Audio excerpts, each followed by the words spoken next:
자, 이어서 월간 부동산 7월의 핫 이슈 두 번째 내용 화면으로 만나보시죠. 사전청약은 공공택지 등에서 공급되는 공공분양주택의 공급 시기를 1년에서 2년 앞당기는 제도인데요. 내년까지 사전청약을 통해 3기 신도시를 비롯한 수도권 주요 입지에서 총 6만 2천 가구 공급이 예정되어 있습니다. 이러한 열기에 힘입어 7월 28일부터 사전청약을 시작하는 3기 신도시 홈페이지에 누적 방문자 수 550만 명을 돌파하기도 했는데요. 7월 청약을 받는 1차에는 3기 신도시인 인천 계양 1,050가구를 비롯해 위례 신도시 418가구, 성남 복정 1,026가구, 의왕 청계 304가구, 남양주 진접 1,535가구 등에서 총 4,333가구의 물량이 풀릴 예정입니다. 이번에 풀리는 공공분양주택의 시세는 주변 시세의 60%에서 80% 가격에 공급될 것이라고 알려져 기대감이 컸는데요. 일각에서는 분양가가 시세보다 낮지 않다며 고분양가 논란이 쏟아져 나오고 있는 상황입니다. 정부는 사전청약을 통해 청약 대기 수요를 해소하고 실수요자들의 공포 매수를 누그러뜨리는 효과를 기대하고 있는 가운데 이번 3기 신도시 사전청약이 과연 성공적인 주택 공급이 될지 월간 부동산 7월의 장에서 집중 분석해 보겠습니다.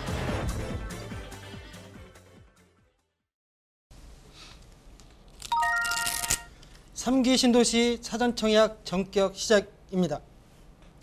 정부가 집값 안정을 위해 내놓은 3기 신도시의 사전청약의 입주자 모집 공고가 시작됐습니다. 저희 월간 부동산에서도 3기 신도시 이슈가 있을 때마다 항상 언급을 했던 내용인데요. 평론가님, 네네. 그 내용 한번 구체적으로 짚어주시고요. 네네. 사전청약 물량이 어디에 네. 얼마나 공급되는지 그리고 신청 자격 조건까지 한번 네네. 정리해 주시죠. 일단 사전청약 물량 1차 7월이죠. 이 물량 같은 경우는 인천 계양이 한 1,050가구가 됩니다. 그다음에 남양주 진접 2지구가 한 1,535가구가 되고요. 성남 복정이 한 1,026가구. 의왕 청계가 304, 위례가 이제 418가구 돼서 총 한 4,333가구 정도가 됩니다. 그래서 사전청약 1차 물량이라 볼 수 있겠고 2차 10월에 있고요. 3차 11월, 그다음에 계속적으로 스케줄이 있기 때문에 사전청약에 대한 것은 정부가 물론 물량은 전체 3기 신도시에 비해서는 좀 적지만은 계속적으로 사전청약을 하고 있다라고 말씀을 드리겠습니다. 기존 청약 조건 많이 궁금하실 텐데요. 무주택 세대 원유화되고요. 당연히 이런 거는 뭐 기본적으로 아실 것 같고요. 거주 요건이 좀 있습니다. 예를 들어서 투기과열지구 같은 경우는 2년 이상 거주해야지만 사전청약이 되기 때문에 이런 부분도 좀 지켜주셔야 되겠죠. 본청약 때까지. 그래서 2년 이상 사셔야 되겠다라고 말씀을 드리겠고 소득 자산 요건도 좀 까다로운 부분이 있습니다. 예를 들어서 공공분양 같은 경우에는 60제곱미터 이하 같은 경우는 월소득 100% 이하여야 된다는 소득 요건이 있고요. 또한 자산에 대한 기준도 있기 때문에 꼭 이번에 사전청약을 하시는 분들 같은 경우에는 꼭 조건 챙겨야 되겠고 무엇보다 전체 사전청약 중에서 신혼 쪽이 굉장히 많습니다. 전체가 한 61%가 다 신혼 쪽에 몰려있기 때문에 만약에 본인이 신혼이라면 정말로 결혼한 지 7년 이내라면 한번 청약을 시도해 볼 만하는 이번에 사전청약 물량이 준비가 돼 있다고 생각을 해보겠습니다. 네, 내용 잘 정리해 주셨고요. 자, 특히 이번 사전 청약은 주변 시세의 60에서 80% 가격에 공급될 것이라고 알려져 기대감이 컸는데요. 자, 수요자들 사이에서는 분양가가 시세보다 낮지 않다며 고분양가 불만이 나오고 있습니다. 자, 교수님, 이 분양가 논란 어떻게 보시는지. 지금 예정 분양가죠? 아직 확정된 게 아니죠? 지금은 이제 예정이고 아마 정부에서 그리고 LH하고 같이 하는 거기 때문에 네.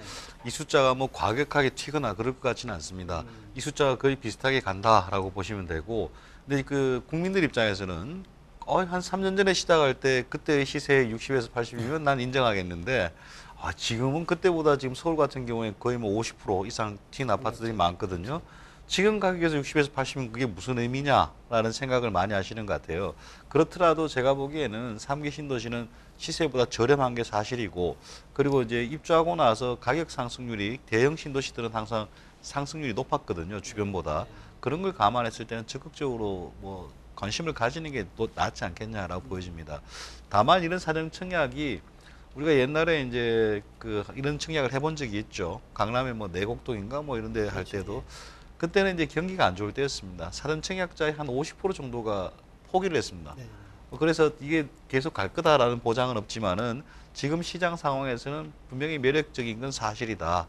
다만 이걸 통해서 정부에서 기대하는 것은 안정감을 갖게 되고 지금 집값에 연연하지 않고 좀 잘 살아보자 이런 것들이고 앞으로 물량이 어마어마하게 나오니 지금 집값 꼼짝마 이런 생각을 기대하고 있겠지만은 사실 사전청약 물량이라는 거는 앞으로 이 중에 상당수는 집을 사서 갈 사람도 있었는데 전부 다 전세 월세로 돌아간다는 얘기예요. 그렇죠. 그래서 지금 전세난에다가 이 사람들 수요까지 가중이 되면은 전세 시장 불안은 더 커질 가능성이 있다. 그런 단점들도 있습니다.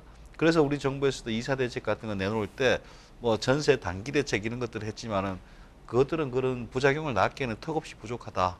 그러니까 단기적인 시장 불안은 사전 청약이든 뭐든 어쩔 수 없다. 해소책은 좀 어렵다라고 보여집니다. 알겠습니다. 자, 사전 청약이 시작된 가운데 도시 확장이 기대되는 인근 지역으로 매매가 상승세가 이어지고 있습니다. 자, 평론가님, 네네. 인근 지역으로 매매가 상승되는 이런 현상 네네. 어떻게 이해할 수가 있을까요? 첫 번째로는 역시나 사전 청약 물량이 너무 적기 때문이다라고 좀 생각해 봅니다. 그러니까 이슈는 많은데 물량이 적은 거죠. 그러니까 예를 들어 보겠습니다. 연말까지 수도권 택지 주요 지구의 사전 청약 물량이 한 3만 한 100가구 정도가 이제 마련이 되는데 3기 신도시 전체에 보면 한 26만 정도가 되거든요. 아니, 그러니까 26만 가구가 정도 되다 보니까 뭐 따져 보면은 3% 이내예요. 그러다 보니까 사전 청약 물량이 굉장히 적습니다. 이슈는 많다 보니까 관심은 가고 물량은 적고 당연히 그 인근 지역으로 물건값이 이제 오를 수밖에 없는 집값이 뛸 수밖에 없는 구조가 됐고 두 번째로는 그로 말미암아 일어나는 풍선 효과들 아까도 말씀드렸지만 그 집값 근처로 수요자들이 계속 몰리게 되는 부분이 있습니다. 인천 계양 같은 경우가 좀 대표적인 볼 수가 있겠는데 계양구 같은 아파트 가구가 3.3제곱미터당 봤을 때 매매 시가가 1.68% 상승을 했거든요. 같은 기간 동안 인천에 있는 뭐 같은 비슷한 구 아니면 그 근처에 있는 구보다 상승률이 더 높습니다. 그러니까 이렇게 풍선 효과가 좀 일어나고 있는 부분도 있고 꼭 여기만 있는 것도 아니고요. 아까 말씀드렸던 뭐 다산 일대도 마찬가지입니다.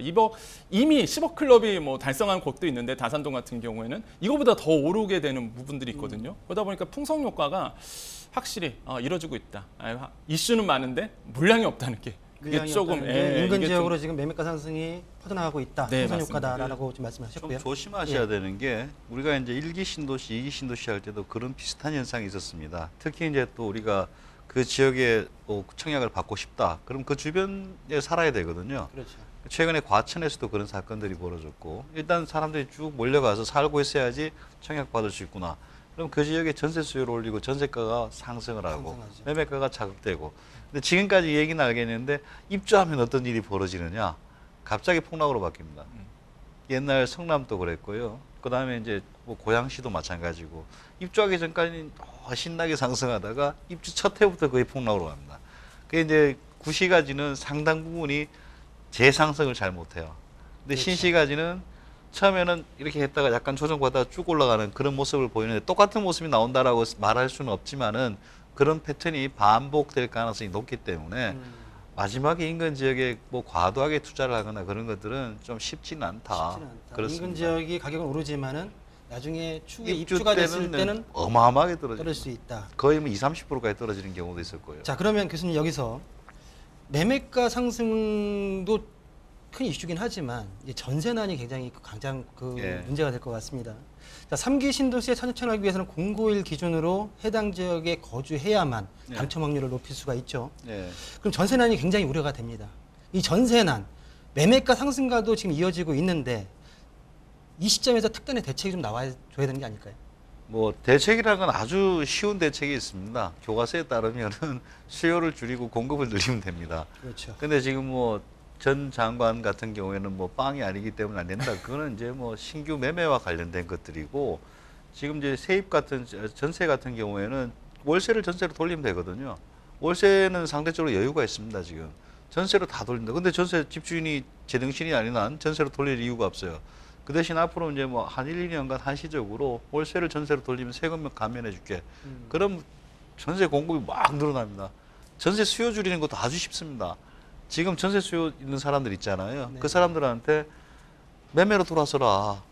매매로 들어왔으면은 취득세하고 양도세 같은 걸 다 면제 줄게. 파는 사람한테 그러면 전세 수요가 확 줄어요. 단기적으로 어마어마한 혜택이 있습니다. 그리고 한시적으로 1, 2년간 그 집 없는 사람한테 전세 사람한테 집을 파는 사람은 양도세 면제까지 하면 아마 집값도 추가로 한 5% 10% 떨어질 거예요. 근데 지금 정부는 못 할 거예요. 그거. 자기가 해놓은 말들이 있어가지고. 근데 교과서적으로는 아주 쉬운 방법들이 전공법이 있습니다. 네, 네. 근데 그런 것들은 이제 지금 정치적으로 워낙 이렇게 비상하게 꼬여 있어가지고 뭐 제대로 생각을 안 하시는 것 같아요. 실타래가 너무나 많이 얽혀 있죠. 예. 오죽했으면 뭐 여당 뭐 특위에서 얘기하다가 뭐 50만 표가 플러스가 되기 때문에 정책을 바꾼다. 이런 발언을 어떻게 하는지 모르겠습니다. 서민이나 중산층이 어떻게 산다 이런 식의 계산은 저는 충분히 이해하는데 네. 대선에서 50만 표가 플러스가 되기 때문에 이렇게 하는데 이런 것들은 자기들이 술자리에서 할 얘기는 되어도 국민들 앞에 놔두고 하는 얘기는 아니죠. 그렇죠. 자, 우리 그 교수님한테 하나 더 질문을 좀 해볼게요. 선정에 예. 대해서. 사전청약, 아까 말씀하신 대로 목적과 배경이 있습니다. 청약 대기 수요를 해소하고 실수요자들의 공포 매수를 누그러뜨리는 효과를 기대하고 있는 게 현 예. 정부의 실정인데요. 과연 사전청약으로 인해서 집값 안정화 과연 될 수 있을까요? 저는 뭐 거의 불가능하다고 봅니다. 불가능하다. 그게 정부에서 처음에는 뭐 투기꾼 때문에 집값이 올랐다 그랬고 최근에는 이제 공급 얘기를 좀 하고 있고 그리고 실제 향후 몇 년간 공급이 뭐 그렇게 가시화될 건 없습니다. 네. 적어도 3년간은 공급이 늘어난다는 신호는 없고요. 수요는 계속적으로 지금 조금씩 늘어나는 상황. 왜? 돈을 계속 풀고 있으니까. 그리고 그런 효과가 있다가 작년 여름에 이제 어마어마한 충격이 왔어요. 임대차 입법을 통과시켰거든요. 사실 작년 상반기 그래프를 보게 되면 거의 평탄하게 갑니다. 실질 가격을 보면 오히려 빠지는 상황까지. 근데 7월달, 6월달을 기점으로 그때 임대차 입법이 통과되니 그때부터는 로켓처럼 올라갑니다. 이 말은 지금 시장을 끌고 있는 거는 유동성이라는 재료 같은 건 거의 다 소멸 상태고 작년에 시작된 임대차 입법 그리고 올해 임대차 3법 완성 네. 이 충격으로 가는 거기 때문에 단기적으로 뭘 할 수 있는 방법이 없어요. 그리고 정부에서 정말 좀 짠한 느낌이 나는 이사 대책을 보게 되면은 이사 대책 뒤에 보시면은 전세 단기 대책이 있습니다. 있습니다. 네. 올해 서울시 공급 물량을 900 몇십 채를 돼 있습니다. 300만 채가 넘는데 900 몇십 채를 전세 단기 대책이라고 넣어놓고 내년부터는 한 몇천 세대 들어가긴 하는데 시장의 영향은 거의 없을 것 같다라는 게 저는 그런 생각입니다. 그 말은 앞으로는 불안하지만은 계속 오를 요인은 있고 떨어질 요인은 뭐 거시경제 충격이나 이 정도를 제외하면은 찾아보기가 어렵다. 적어도 내년 계약갱신 청구권이 한번 소멸되는 시점까지 뭐 그렇게 보고 있습니다. 집값 요인에 있어서 내부적인 요인으로 잡긴 쉽지 않고 그렇죠. 혹시라도 외부적인 충격이라도 있다 하면은 모르겠지만 예, 예. 지금 현재로서는 내부적인 요인으로 쉽지 않다라고 그렇죠. 판단하시는 거죠. 예. 알겠습니다. 자, 마지막으로 평론가님께 네네. 사전 청약에 지금 많은 사람들이 지금 관심을 가지고 열광하고 있는데요. 네. 주의할 점 그리고 네. 청약 전략을 어떻게 세우면 좋을지 한번 도움 말씀 한번 주시죠. 일단은 뭐 저는 가장 추천하는 게 아까도 말씀드렸던 신혼이잖아요. 그러니까 신혼은 두 가지 있습니다. 신혼 특공이 있고요. 그다음에 희망타운이 있잖아요. 근데 두 가지 공통점이 뭐냐면 혼인 기간이 짧으면 이제는 더 유리하죠. 그러면 그 유리한 거를 이제 동통적으로 걸 빼고 걷어내고 내면 차이점이 뭐냐 그러면 다자녀냐 다자녀가 아니냐 이거에 따라서 갈립니다. 그러니까 만약에 내가 다자녀다 그러면 신혼 특공으로 넣으시는 게 더 유리하겠고요. 내가 자녀가 없다 그러면 이제 희망타운 쪽으로 이제 청약을 해보시는 것이 조금 더 유리하겠다고 말씀을 드립니다. 이외에 기본적으로 주의할 점은 뭐 이미 아시겠지만 무주택 세대주야 된다는 점. 두 번째로는 거주 요건이 있죠. 아까 교수님께서 말씀하신 것처럼 계속적으로 그 지역에 이제 좀 2년 동안 살아야 되는 부분.